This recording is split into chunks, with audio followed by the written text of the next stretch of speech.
PFF, my favorite place, has put together a list of the top players in the NFL under 25. Two Yep. Niners made it. Number 1 on the list was Fred Warner. Yeah. So here's the list. They had Fred Warner number 1, Josh Allen number 2, Lamar Jackson number 3. Fred Warner over both of them, huh? Yeah, that's kind of crazy. At first, when I read it, I thought it was a defensive list, or when I read the article, and then I went and actually looked at it for myself. I'm going to have to go and disagree with them on that one. I'm going to have to be like Bill Lumberg in Office Space. Ooh, yeah.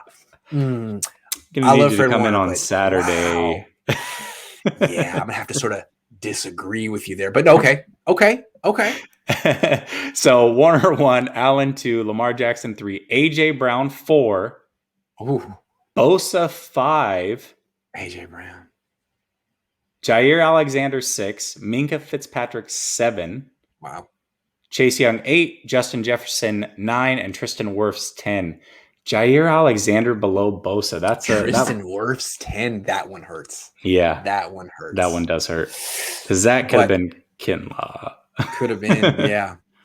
Okay, so Bosa at 5 he's such a how do you rank Bosa? Bosa's so hard. He played 1 year, he didn't play the next. He's had 3 major surgeries. He's 23 years old. He could be number 1 on the list. He could be not in the top 10 at all. He's a real tough one, man. If he had played last year, I think he would have been probably top 3. He would have been a little bit higher, but he didn't. Where he's at, I would move him 1 spot lower. Jair Alexander to me is right now. I think he's already the best corner in the league, and he's proved it for multiple years, right? Yeah, and so he's I'm with 6th. You on that. So I would have to drop Bosa down with the caveat that he could bump right up to the top as soon as this year. So nothing personal. I'd like to see him prove it more than once. Yeah, it's health with him. It's definitely health, but it's certainly not a talent thing. So if he can stay healthy, now Warner though being number 1, that's wild to me. I don't know. I don't agree with a lot of what PFF says this offseason. And I love that they have Warner at 1. The homer in me would love to believe it, but Josh Allen, come on, it's Josh frickin' Allen. He is so good. He's also so Lamar good. Jackson. Lamar Jackson won an MVP. Did Josh Allen win it last year? No, it was Rodgers. But was he number 2? I mean, he's MVP caliber. Lamar Jackson's really freaking good. Yeah. So is Fred Warner. PFF always does stuff like that. They're basically doing is they're trying to promote their own grading system, and somehow his grade was so high. That's cool. I'm not going to quibble with it. I like Fred Warner. Good for him. Respect, man. The one thing that I'll say is that they kind of contradict themselves, because I was going to give them an out and say, well, maybe they think that Warner's the best linebacker in the game, which I can't argue with that. And Josh Allen's maybe the 4th, 5th best quarterback or whatever rank they have him at. So maybe that's the reasoning. But then Bosa certainly isn't the best pass rusher in the game, and Jair Alexander is arguably the best corner. So that wouldn't make a lot of sense to me either. Also, what about Devin White? Devin White's really good. Really good.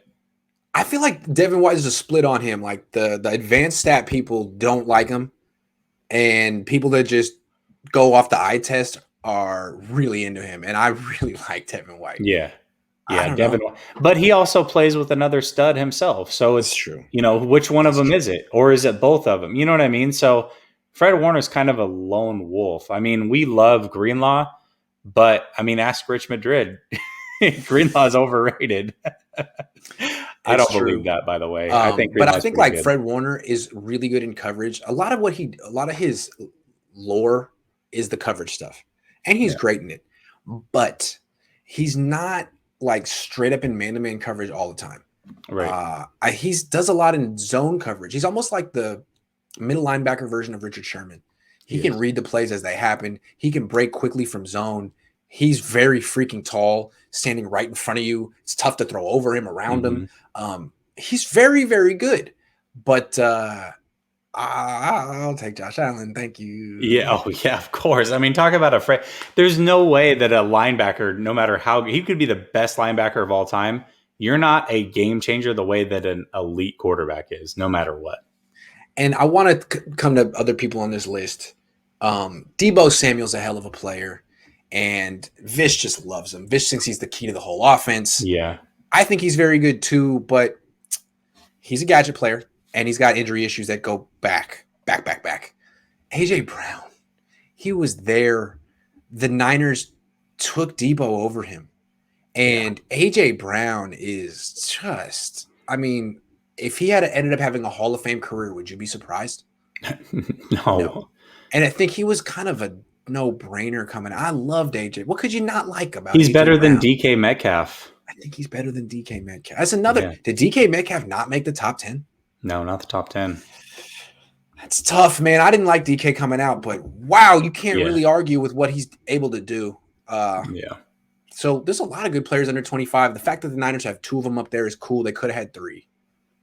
AJ Brown was right there, man. They really could have. You know, it's funny because AJ Brown, so as good as I am at I believe at evaluating quarterbacks, I'm terrible at evaluating receivers. Like I'm very hard. I'm not good at it. But AJ Brown is a guy that I really wanted the 49ers to get. He's so good. And he is better than Metcalf. I mean, let's not forget that they played together in college. Yeah. So the last 4 years, final 2 years in college and the first 2 years in the NFL, AJ Brown has been over 1,000 yards all 4 of those years. DK Metcalf has only eclipsed 1,000 yards 1 time. And AJ Brown was the one that was drawing all the top corners in college. It wasn't DK Metcalf. That's true. So AJ Brown is the better player out of those 2. Agree. So the Niners could have had him. Could they have had Jair Alexander? I think they could have. I don't remember. I'd have to look at that one. Hold on. Let's look it up. I don't want to let the Niners off the hook here because good job. You got 2. But Jair Alexander, hold on. He might have been picked after McGlinchey.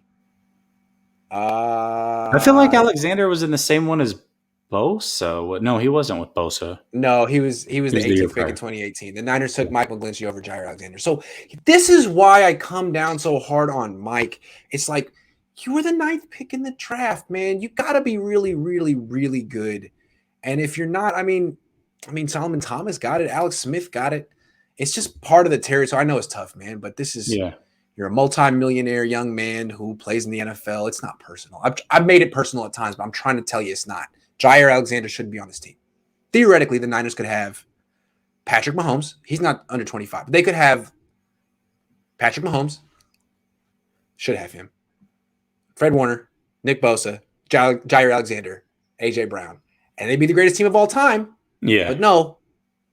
Well, to be fair, I don't think they would have got Bosa. If they had all those other guys, they would not have been the 2nd pick. There's no way. But there were other good players in that draft that they could have had as well, you know. So I would give Mahomes. up. They got Lance anyway. Who cares? Yeah, that's true.